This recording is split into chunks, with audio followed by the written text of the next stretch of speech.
అందరికీ నమస్కారం. ప్రపంచ కార్పొరేట్ హిస్టరీలోనే ఒక చరిత్ర అని చెప్పాలి. భారతీయ మూలాలున్న వైభవ్ తనేజా, అతను ప్రెసెంట్ గా chief financial officer in Tesla కంపెనీలో వర్క్ చేస్తున్నాడు. అతని ప్యాకేజ్ 2024 గాను $139 మిలియన్ దక్కడం జరిగింది. ఇది నిజంగా చెప్పాలంటే ఒక హిస్టరీ అని చెప్పాలి. మనం నిన్న మొన్నటి వరకు Satya Nadella is getting almost $79 million. ఆ తర్వాత సుందర్ పిచాయ్ గూగుల్ సిఇఓ, ఇతను కూడా ఆల్మోస్ట్ $10 మిలియన్ ప్యాకేజ్ పొందడం జరుగుతుంది. కానీ వీళ్ళిద్దరిని అధిగమించి ప్రెసెంట్ గా టెస్లా చీఫ్ ఫైనాన్షియల్ ఆఫీసర్ అయిన Vaibhav Taneja is almost in the history of the corporate is getting $139 million. నిజంగా ఇది ఒక చరిత్ర అని చెప్పాలి. అంటే ఇండియన్ కరెన్సీలో అతని ప్యాకేజ్ వచ్చేసి 1200 కోట్లు పర్ ఇయర్ కి. ఏ విధంగా పెరిగింది?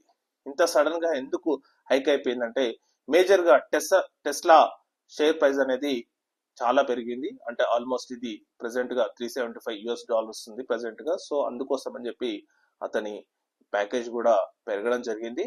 వైభవ్ తనేజా ప్రొఫైల్ చూసినట్టయితే అతను బ్యాచిలర్ డిగ్రీ ఇన్ ఢిల్లీ యూనివర్సిటీలో చదువుకోవడం జరిగింది. ఆ తర్వాత చార్టెడ్ అకౌంటెంట్ గా కంప్లీట్ చేసి అమెరికాలో పవర్ హౌస్ కార్పొరేషన్ కు చార్టెడ్ అకౌంట్ గా పనిచేయడం జరిగింది. ఆ తర్వాత సోలార్ అనే కంపెనీలో చార్టెడ్ అకౌంట్ గా స్థిరపడినప్పుడు ఆ సోలార్ అనే కంపెనీని టెస్లా ఎలాన్ మస్క్ బై చేయడం వల్ల అతను టెస్లా కంపెనీకి ఎంప్లాయ్ గా మారడం జరిగింది. ఆ తర్వాత అంచెలంచెలుగా ఎదుగుతూ ప్రెసెంట్ గా టెస్లాకు చీఫ్ ఫైనాన్షియల్ ఆఫీసర్ గా పనిచేయడం జరుగుతుంది. సో ఈ క్రమంలోనే ఈ మధ్య కాలంలో ఎప్పుడైతే డొనాల్డ్ ట్రంప్ వచ్చిన క్రమంలో టెస్లా అంటే ఎలాన్ మస్క్ కు సంబంధించిన కంపెనీస్ యొక్క షేర్ ప్రైస్ విపరీతంగా పెరగడం వల్ల దానిలో నుంచే ఇతని వాల్యూ కూడా అంటే ఇతని ప్యాకేజ్ కూడా విపరీతంగా పెరిగి ప్రపంచ హిస్టరీలోనే హైయెస్ట్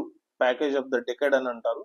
ఆల్మోస్ట్ $139 మిలియన్ అంటే అసలు ఇంకా హిస్టరీలో ఇంత ప్యాకేజ్ తీసుకున్న వాళ్ళైతే ఇప్పటి వరకు అయితే లేరు.